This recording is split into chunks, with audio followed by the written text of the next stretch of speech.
Magandang tanghali mga kapatid. Tinanghal na champion ang 13-year-old Pinoy pianist na si Juan Carlos Profeta sa piano solo junior category sa nagdaang Fukuoka International Music Competition. Isa si Profeta sa pinakabatang solo pianist champion.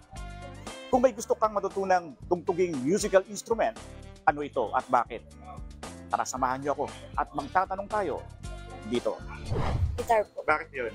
Wala lang po, tingin ko po is maganda po siyang matutunan. Gitara po. Bakit yun? Wala, parang ano ko lang ano ng mga, yung kanang string. Ano? Piano, tsaka violin. Kasi masarap sa sound sa tenga yung sounds ng violin tsaka ng piano. Ano lang po, gitara. Bakit yun? Mas magandaan po po. Sa Makarelax. Gitara lang. Oh, bakit yun?